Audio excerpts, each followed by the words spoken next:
Well, thank you for tuning in again one more time for another stewardship conversation.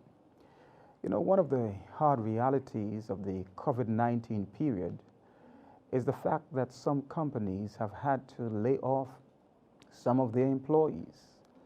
Today, the economy is even more unstable than a year ago.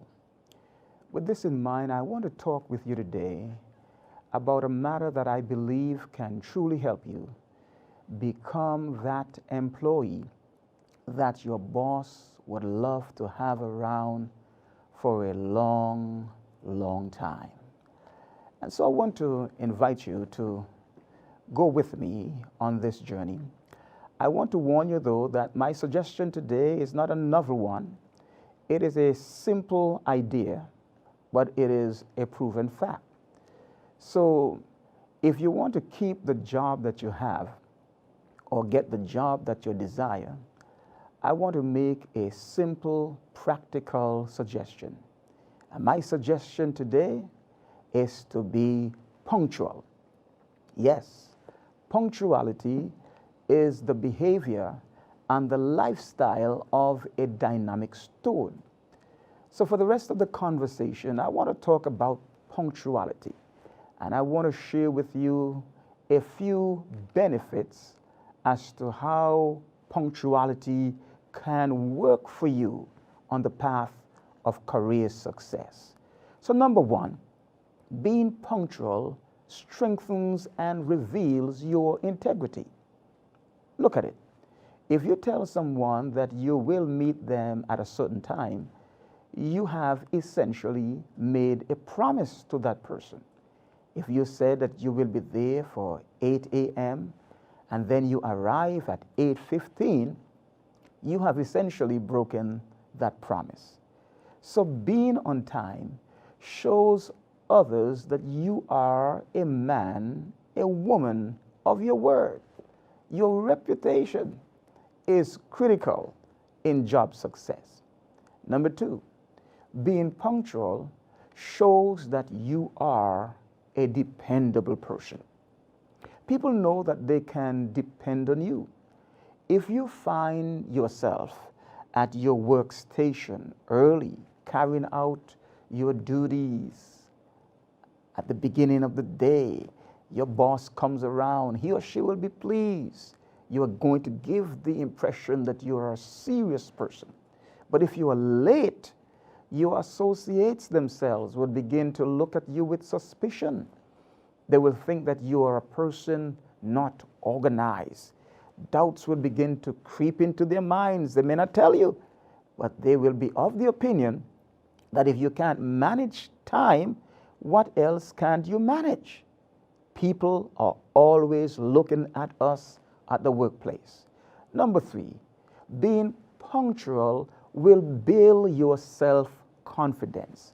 It teaches you that you can depend upon you. And so the more you keep the promises you make, the more your confidence will grow. Number four, being punctual assures that you are at your best. Now, it is hard to focus on your presentation or to begin your task if you're late. The people are seated, they're waiting on you. You come in late, you're all sweaty, you are panicky, you have no time to settle down and to review your notes. It gives a bad impression. On the other hand, if you are on time, you have the time to put your notes together, put your equipment together, to put on your game face. Tells your listeners, here is a person of credibility. Number five, punctuality shows that you are a humble person. Have you ever seen the bumper sticker that says, always late, but worth the wait? It is a sad commentary of this overestimation that some people have of themselves. It is an inflated self-opinion. They can walk in anytime, people wait for them, and they are so big and so important that people just have to wait. So now that we have looked at some benefits, let's look at some practical negative things that will actually happen if you're late. The lack of punctuality is really a mistreatment of other people.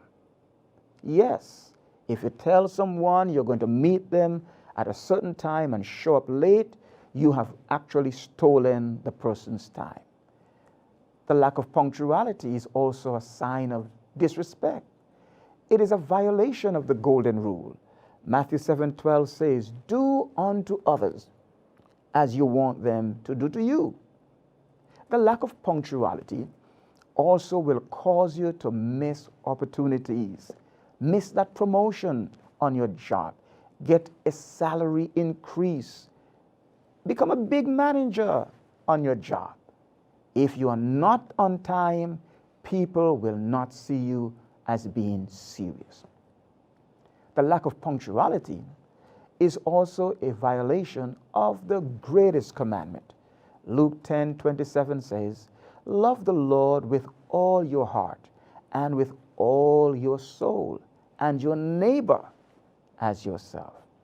You know, as we go through this period of COVID-19, you're realizing that the restrictions are being lifted.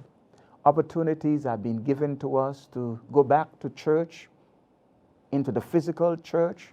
The doors are being opened.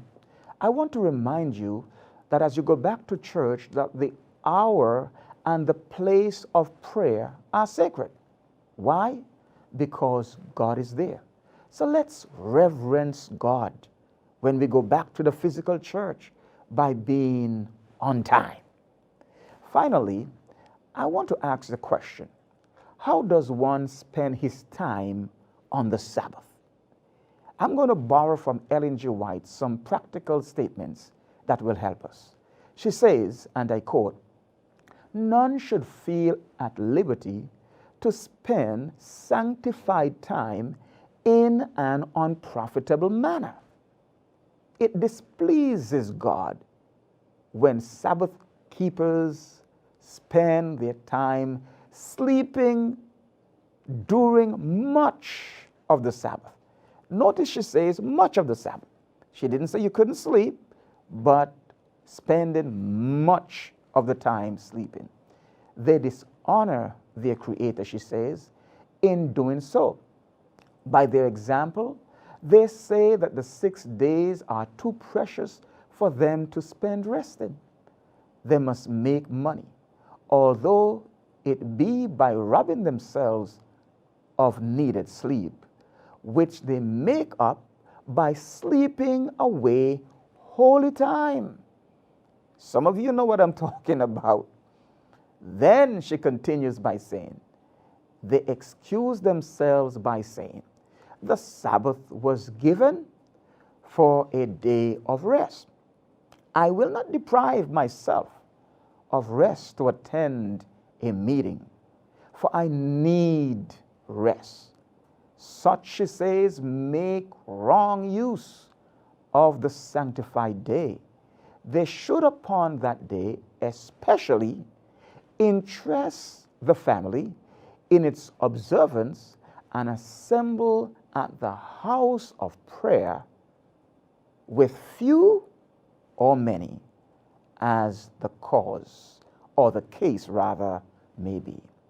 She continues by saying, they should devote their time and energies to spiritual exercises, that the divine influence resting upon the Sabbath may attend them during the new week. These quotations were taken from Counsels for the Church, page 270. And so, friends of mine, as we wrap up today, I want to invite you to consider taking time and time management seriously. The employees or employers of today want more than academic papers. They want more than your skills with your hands. They want you to be more than a fluent person. They want you to be a person who is strong on your soft skills, a person who is solidly committed, a person who shows up on time to the job. And if the employees of the day demand so much of us, what about God? When it is time to come together for corporate worship, I want to invite you to honor God by being on time. Well, may God continue to help you as you navigate these difficult times, and may you experience great career success by your time management. God bless you.